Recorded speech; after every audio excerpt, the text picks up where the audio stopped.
What's going on, guys? Tails86 here with Wii-kly Review, and today we're going to be doing a review on the Wii U exclusive game Need for Speed Most Wanted U. Now, this version of Most Wanted has a lot of really cool features that were added from the previous versions that were released from the PS3, 360, and the PC.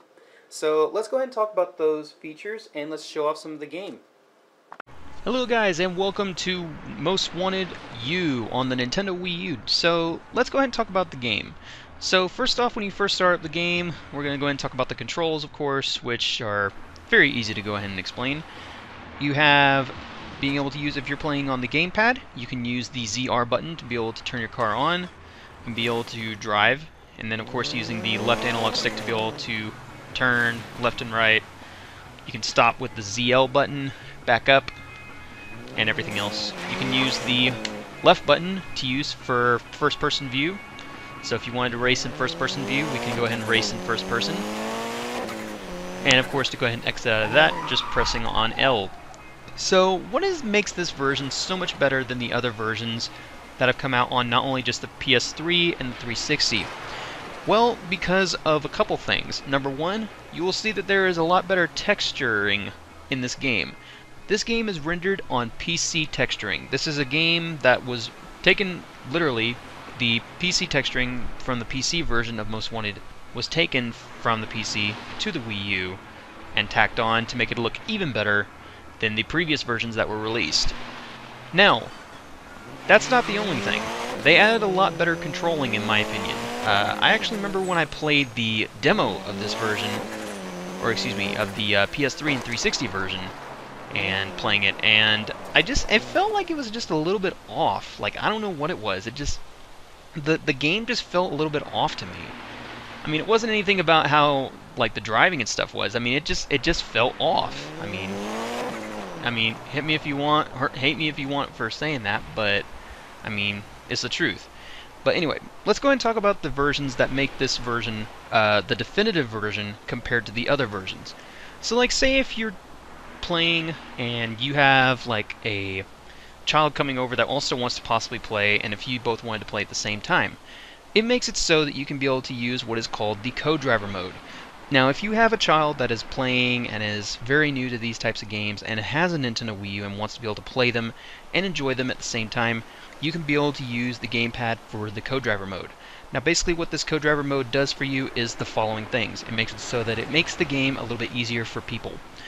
Though you don't have to use the co-driver mode, but it's an added-on feature for kids or people who have never played racing games that are ones that will run into stuff. Like, I mean, I know my niece would actually do the same thing, but that's another story.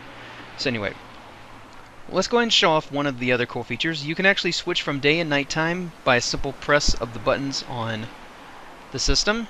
So like, say right there, we have co-driver has just changed the time of day. We can change it from night to morning with a simple flick of a button.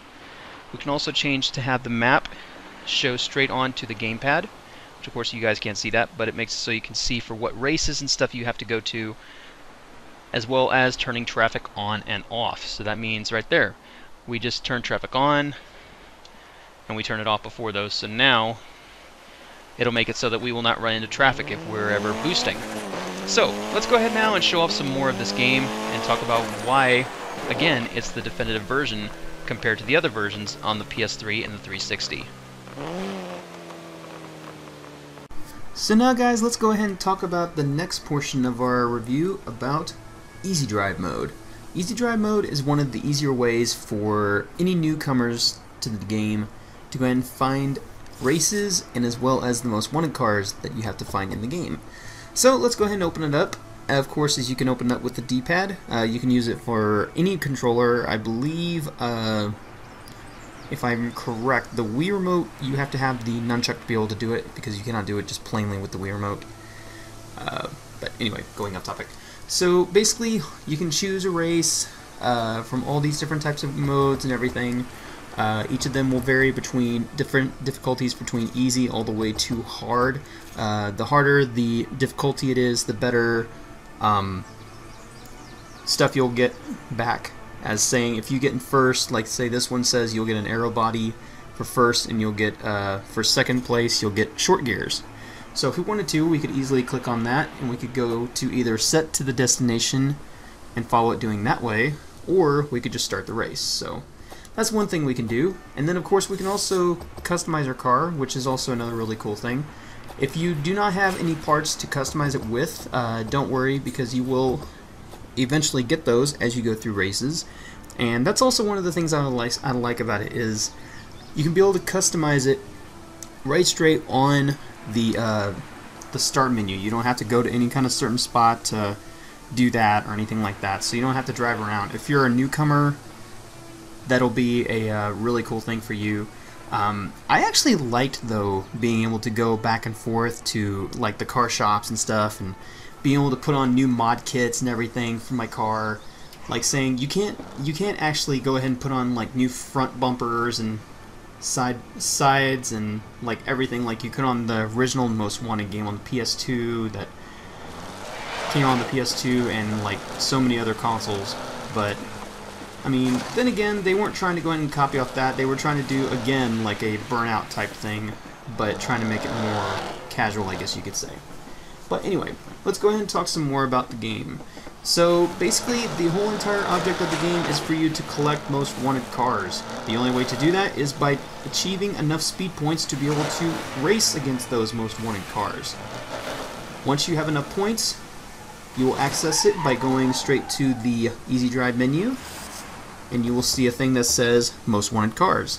You'll go and select that, and it'll show you all the cars that you have collected, and as well as ones that you can possibly get as well.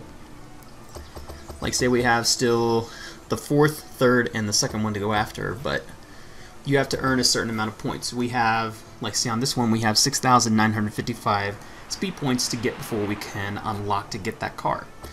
But of course, another thing that's also good is we can change out our car if we wanted to straight on the fly, and that's also one thing I actually like about this. So let's change our car out real quick. We're going to change to, let's see, what do we want to change to? We're going to change to a Nissan GT-ER, and we're going to drive that car. And again, that's one thing I also like about with this game, is you can do that, but the thing again that I miss is that you could be able to earn the cars by going around or paying for them. If I remember correctly, I think Most Wanted had it so you could actually pay for the cars and then get them, or you could earn them by just hunting down Most Wanted cars. And that's one of the things I kind of wish you could have, or at least they could have done in this version, instead of making it so dumbed down. I mean, don't get me wrong, I mean, it's good fun for kids, but I mean, if you're a person that's wanting to go ahead and see the true aspect of what this game can possibly do, the only way you're going to be able to get the cars otherwise is just by going around, collecting them, and driving them. So in a way, it gives you more of like, I would call it a God mode type way. It makes the game much easier than it should be at times. I mean, again, that's not a bad thing for some people. I mean, I don't usually bother with it or mind it, but I mean, for some people that are fans that want to possibly have a little bit harder of a game, they might turn their head at this one and go like, I don't know about that. But anyway, let's go ahead and show off some more of the game, and show off a couple races, and as well as a few other things. Okay guys, so we are going to be taking on now, take a look at that. That's pretty freaking awesome. That's pretty freaking awesome. Okay, so we're going to have to be doing basically a speed run right here, and it's going to target us to do at least 100 miles an hour going through each of these portions. Now, of course, when you're doing a race, you have to make sure you're going through each of these check marks and not missing any of them. If you do miss any, it will not penalize you, so to say, but it'll make it so that you'll actually fall behind in time-wise. The better time you have, of course, also just, I mean, make sure you hit those checkpoints. So, I'm just gonna keep going. Now, also another thing, you can actually do a power drift with the Y button if you're using the gamepad, or if you're also using the Wii U Pro controller. I actually like, again, I personally like using the Pro controller more for playing straight on the TV. But sometimes I'll go straight to the gamepad if I'm wanting to play at nighttime and I need to turn my TV off and everything, so I'll just play it straight on there. But another thing, you gotta watch out for all these cars, because I'm telling you, you will get destroyed. And let's see if we made it. Finished at 103, so we got a new mod unlocked. We got reinflated tires available. So hey, we finished. We got top 3 finish, so that's pretty nice. And then of course, one other thing that you can do is right as soon as you earn a part or anything, you can actually equip it straight as soon as the race is over. So like say right there, we have our new reinflated tires equipped. Now, of course, also you can earn speed points from doing, if I did not mention already this earlier, you can also do speed points by picking, excuse me, you can pick up speed points. I don't know why I'm like that.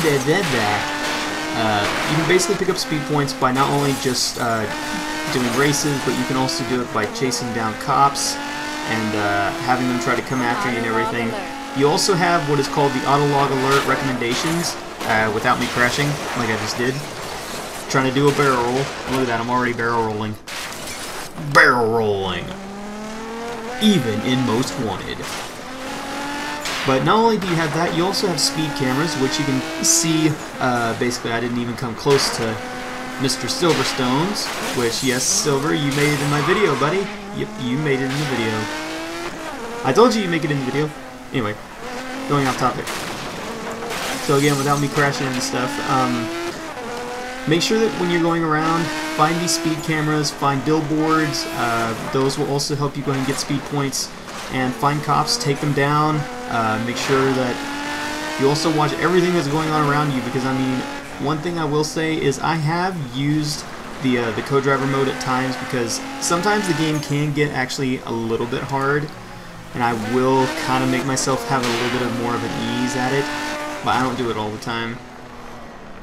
But I mean, there's a lot of other things you can do instead of just going around just doing the races. You could just ride around, just being a butthole and just running into other cars and stuff.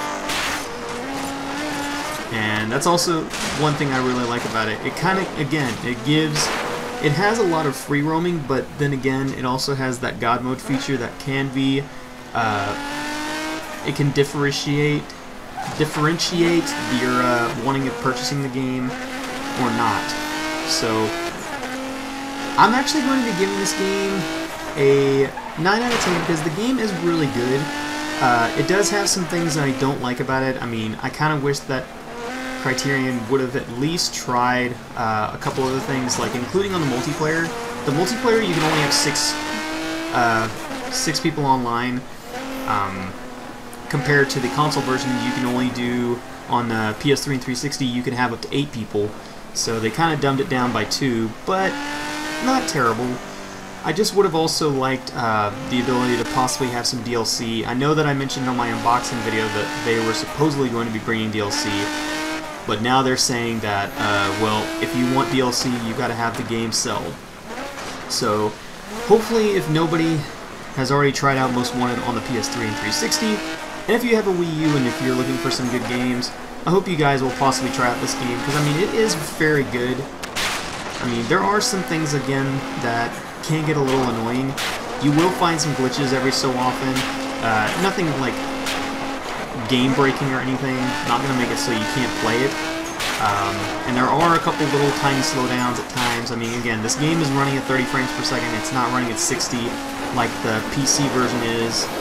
I don't remember if the PS3 and the 360 versions were running at 60 frames. I don't think they were.